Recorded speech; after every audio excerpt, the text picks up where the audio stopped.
I'm Susan Shear. Welcome to our table read of Fired Up.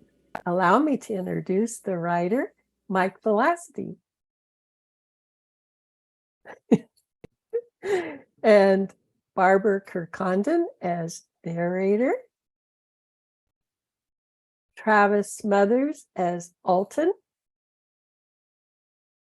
Bryan Easley as Johnson. George Mayfield as Friend. Sheri as Waitress. Becky Bartlett as Mrs. Johnson. And introducing Gideon Poore as Tommy. With that, sit back and enjoy. Fired Up. Fired Up, table read. Written by Michael Vlasaty. Interior, office, evening. Slow motion bits of an argument fade in and out. The dialogue falls in the darkness in between the images. Alton, a 27-year-old man dressed in a dark gray dress shirt accented by a black tie and black slacks. His boss, Mr. Johnson, a light gray suit, white shirt, and bright red tie. Johnson stands behind his executive desk. Neatly stacked papers and small picture frames become disheveled over the course of the quarrel. Alton stands aggressively on the other side of the desk, knocking over a chair. I can't believe I wasted 5 years here for this. You don't belong here anymore.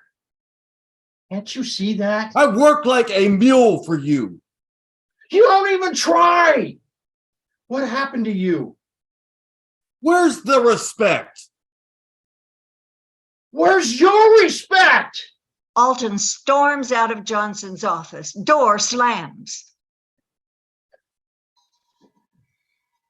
Interior, diner, morning. Alton walks into the diner and sits down. His friend is there waiting for him.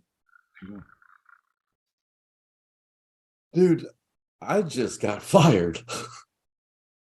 How'd that go? Needless to say, I didn't take it well. I think I may have broken some of his furniture. I had a job like that once. You get stuck working for someone who doesn't have a clue. Well, you have, hon. Well, today our special is 2 eggs, hash browns, and grits. And that French toast, it's a die.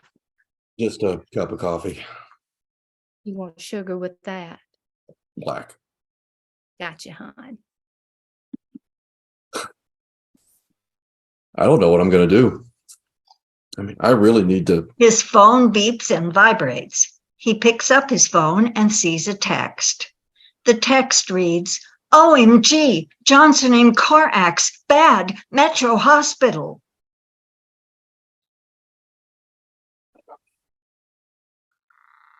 What is it? It's my boss. The guy just fired me. He was in an accident. Sounds bad. Alton types into his phone.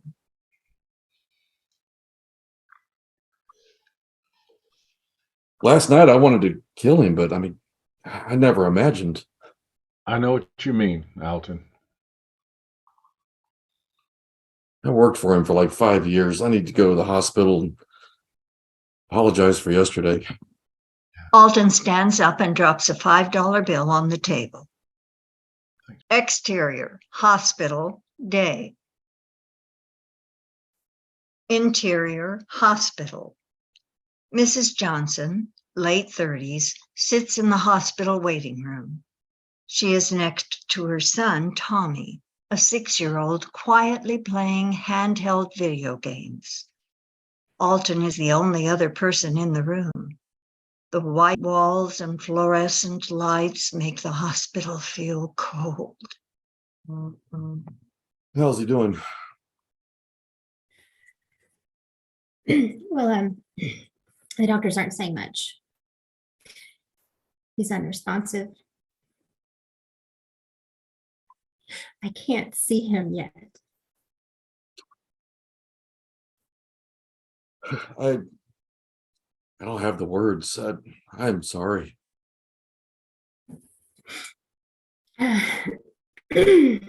This coffee is the only thing keeping me going. People have been in and out all morning. Yeah, we kind of left things messy. I heard. He does get passionate sometimes. How's Tommy doing? Oh, he cried a bit earlier, but he's lost in his games now. Yeah, let me take him for a walk outside. Give you some time for yourself.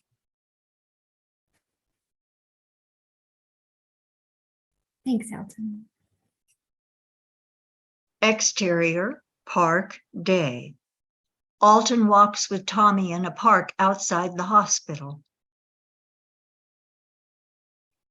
Your daddy isn't feeling well today. How are you feeling, Tommy? I'm okay, I guess. How do you know my daddy?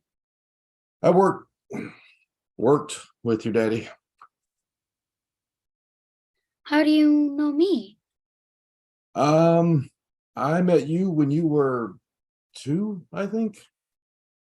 Tommy reaches down and picks up a rock. He rubs the dirt off the rock. I think Mommy is worried about Daddy. You see that rock? Your daddy he's like that rock. And you can drop the rock and it won't break, right? So your daddy, he's tough like that rock. If you put the rock in your pocket, you can keep it forever. And your dad is always going to be with you forever. Tommy slides the rock in his pocket.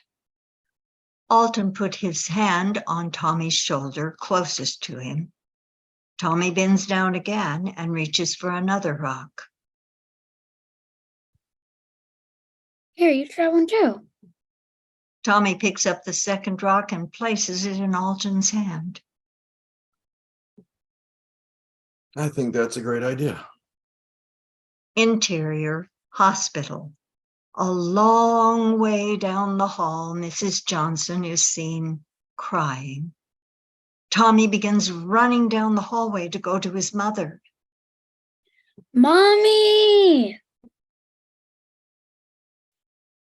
Interior, Alton's house. Alton walks into his home and tosses his keys on the counter. He reaches over and presses the play button on his flashing answering machine. Beep! Hey, Alton, it's Johnson. I guess I got your home number. Sorry about how that went down today. When I said you don't belong, I just meant you have potential and you need the right environment. I passed your info to Simmons at Lexington. He wants to talk to you about a job, a better salary, something that will get you fired up. Alton sets his keys down next to the answering machine. Grouped in with his keys, his rock rolls to the side. Exterior, house, evening. You've been a good friend all these years. The house lights go dark, fade to black.